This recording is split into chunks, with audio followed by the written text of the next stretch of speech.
Good morning. We are reading chapter 25 of Brain Saver by medical medium Anthony Williams. Chapter 25 is on petrochemicals and solvents. Common petrochemicals and solvents. It starts with a bullet list. Chemical solvents, solutions and agents, lacquer, gasoline, diesel fuel, carpet chemicals, kerosene, propane, exhaust fumes, engine oil and grease, lighter fluid, gas grills, stoves and ovens, dioxins, paint, paint thinner, and plastics. Let's read. It's a semi-short chapter, so we should finish it. Petrochemicals and solvents form another brain betrayer category that sounds like it's too serious for someone who works, say, in an office job to get regular exposure to it. Then again, take another look at that list. How everyday are some of these items?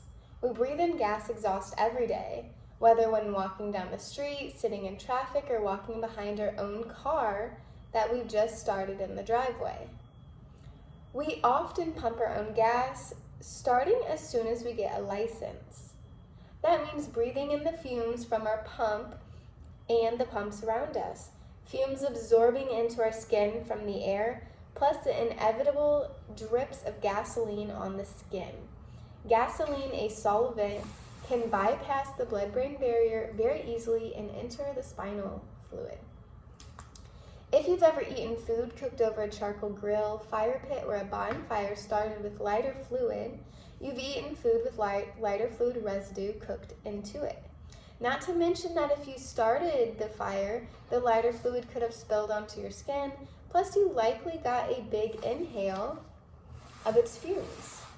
Or if you're someone who uses newspaper or cardboard to light a fire, the solvents on the newspaper or cardboard burned and became more toxic, and then you breathed them in. Plus, the wood used in fire pits is often treated with solvents. Let me take this off. It's way hotter than I thought it was. I got like pants on too. I'm actually really hot. Okay. Exposure routes. Which brings us to just how petrochemicals and solvents, betrayers, enter our bodies and make it to our brains. Mostly through the same avenues as chemical neuroantagonists. We breathe in petrochemicals and solvents through our nose and mouth, which guide them to our sinus cavities and in turn our brain, directly to the frontal lobe and other areas of the brain.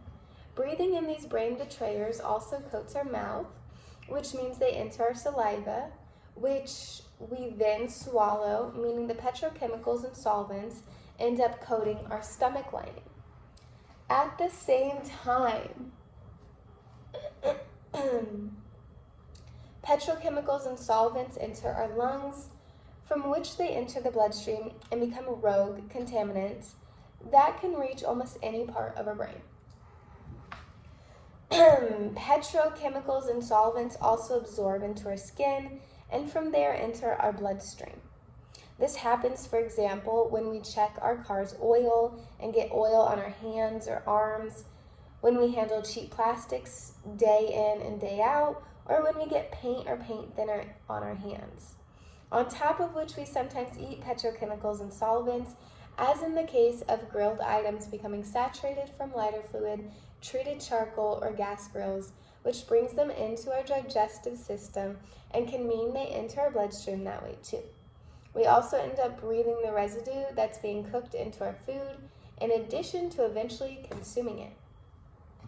I have some red clover tea with cinnamon stick and honey.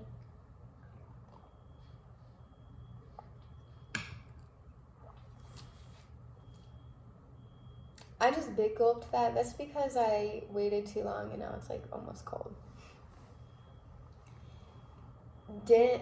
Demystifying chemical sensitivities. If your thought is, well, I know my sister's sensitive to chemicals, but I never have been, don't think that you're unaffected by petrochemical brain betrayers. Your sister or mother or other family member or friend or coworker is a canary in the coal mine. They become sensitive due to other contaminants, such as toxic heavy metals, pathogens, or toxins that could have entered their life at one time or another. When someone has a reaction to a carpet that's just been shampooed, a newly painted room, or a freshly lacquered item from the wood shop, the instinct is to call out that person as the problem. Really, they're calling out the problem for the rest of us. All sensitive people have done is reach a certain saturation point with poisons and toxins over the course of life.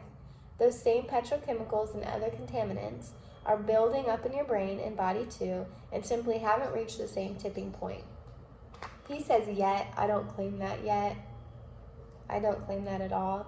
I do, like I was saying in my last video, I do think Anthony Williams is a bit fear-driven.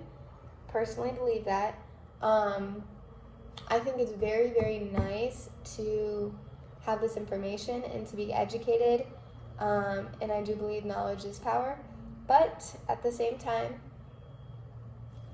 I think he is more on the fear path, and I am fully believing in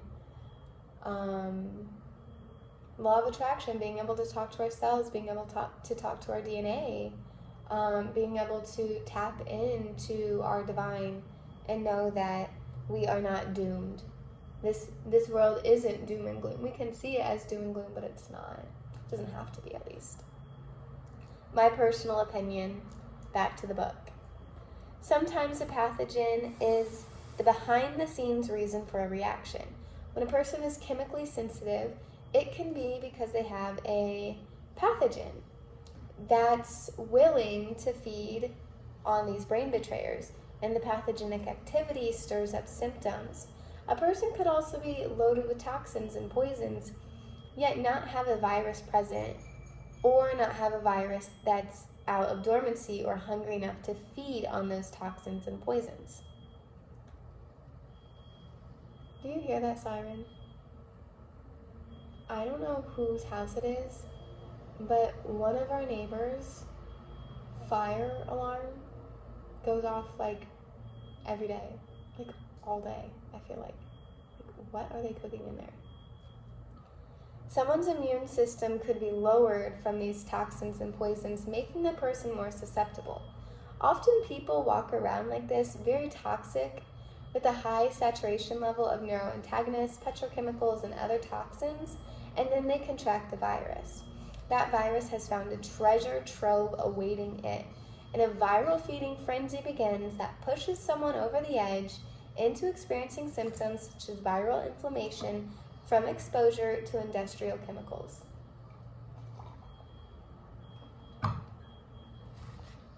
More on petrochemical exposure. Petrochemicals are pervasive.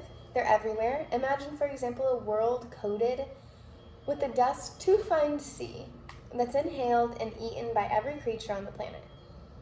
Chemtrails and dioxins are that dust. More on chemtrails in a few pages.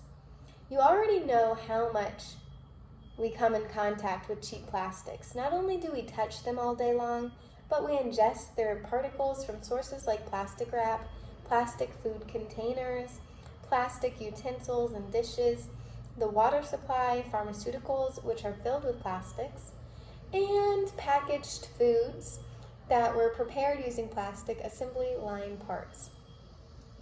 Although note that plastics used in high-end food processors, blenders, and juicers are of good quality and less likely to leach, making them safe to use because these plastics are less porous or are non-porous. The very little plastic contamination you receive can be remedied easily with medical medium protocols. Plastics saturate brain cells such as glial cells, making it harder for nutrients to pass through. Even if an item such as kerosene seems out of favor now, it doesn't mean you weren't exposed from a space heater or camp stove back in the day. Any propane is still around, for example with grills, hot water heaters, generators, ovens, and stoves. Paint is still really toxic. Don't get so dazzled by clean paints that you think they're 100% safe.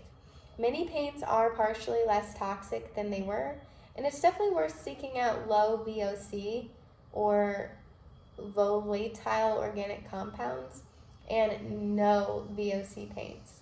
Still, even if they smell better, it doesn't mean you're not breathing in toxins. They're not predictable. Also, be aware of paint thinners. Breathing it in or dripping it on your skin while fixing up your home is a common source of exposure.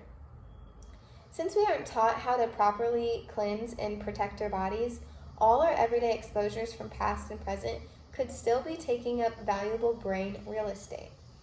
With their presence, these brain betrayers can slowly weaken brain function. Chemical solvents can build up in a painter's brain for 20 years, for example, and it might not have a discernible effect in that time. Instead, an overall diminishing can occur as these brain betrayers build up, decreasing brain function bit by bit, and setting that person up for brain disease later, especially if the petrochemical exposure is ongoing. Petrochemicals catch us later. That's the end of this chapter. Really short. It ends with a quote: "The not so sick fall every day and become the sick." That's commonly when the realizations come. The fall they take brings them to a new awakening about how they've perceived the world. Anthony Williams, medical medium. Come back for chapter 26 and we'll read about chemtrails. Peace.